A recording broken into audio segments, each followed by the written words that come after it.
So we know that spring is in the air, and so are billions of tiny pollens that trigger allergy symptoms, and millions of people right across not only North America, but across the world. Dr. Greenberg joins us today on some tips on helping us through this season where some people don't really even know if it's an allergy or if it's a cold. Right, and it's a very, very common thing, and because they share a lot of symptoms in common.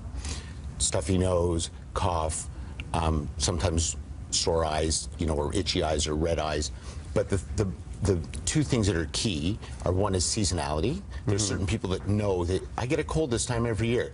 Well, it's probably not a cold, it's probably allergies. And the other thing, how long does it last? A cold, which is a viral upper respiratory tract infection, lasts a week. Okay. If it's longer than a week, you can be pretty sure it's allergies, or at least you should be thinking about it being allergies as opposed to an infection. Most you can get allergy testing too, right? You can get allergy testing too, but for most people it's not really necessary because we have these great new non-sedating antihistamines like Claritin, and as a result, it doesn't really matter so much what you're allergic to anymore. I'm not talking about food and anaphylaxis. I'm talking about seasonal allergies, things that are environmental allergies. It almost doesn't matter anymore because we have these great antihistamines now, and people are able to take them and get back to their lives.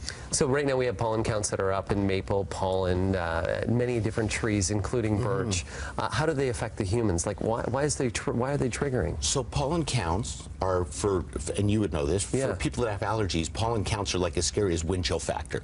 Like, you just don't want to hear the word pollen count. So, and for some people who are particularly sensitive, tiny little numbers, like under 50 even, can be really, really problematic. Anytime you start getting numbers in the thousands, right, which is, then you're talking about even people sometimes that don't have allergies are affected by the fact that there's just a lot of stuff in the air.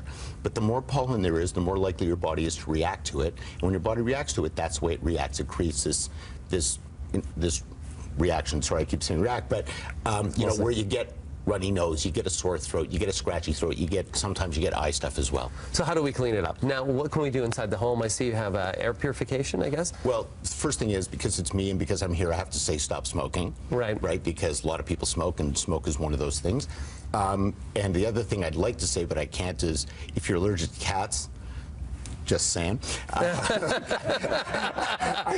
know people feel about their cats. Yeah. But again, so make sure that you've got proper air filters on your heating system, right? And clean the filter once in a while. Make sure that in a room that you spend a lot of time in, like your bedroom, that you've got an air purifier. That can be really, really helpful. Okay.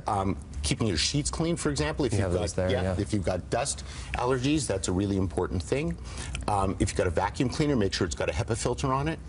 And just those kinds of things, I think, can be really, really helpful for people. I want people to be outdoors. I love the outdoors. So how can we get them to go outside and still enjoy the outdoors? So again, if you know what you're sensitive to, right, and you know when the season starts, and part of the problem is, and again, I mean, you're reporting on weather and talking about seasons that are ridiculous now, right? I mean, we've got pollen now in February until December. It was warm in February, Right, and so people, if you've got spring allergies, get on it early. As soon as you get the first sign of, I think I've got a cold, oh no, it must be allergies, right? Get on your antihistamines, and first thing, always talk to your doctor or your healthcare provider just to make sure that you're right, right? And the problem with these allergies is there's no cure, right? We're just managing symptoms, and everybody needs, you need to do all the smart things. You need to talk to your doctor, you need to read the labels, you need to make sure you're doing it properly, but get on it quickly. And for some people, getting on it and start taking it early and take it every day, just to make sure you can get out and enjoy the outdoors. So if you never had allergies, as you get older, can you grow into an allergy? Sometimes people do find that, and sometimes we've had a couple of years over the last couple of years where, again, because the climate appears to be changing, people who have never had allergies, all of a sudden, because I guess the pollen counts are getting so high or the season's getting so long, they're starting to become sensitive to things that they don't remember ever being sensitive to before. And are more people getting allergies now? It seems to be that way, that there seems to be more people that are complaining about it anyway. So, but we can manage, and it's all good. And of course we can manage it with Claritin. Breakfast Television and Claritin want you to help experience the great outdoors again with a great picnic prize pack worth $350. To win that, you want to log on to breakfasttelevision.ca and click on Daily Prizing to enter for your chance to win. Thank you for coming in this morning. It's a pleasure. And hopefully nobody's too sneezy today. We're going to take a break from Breakfast Television. Still, more traffic and weather and your news coming up right after the break.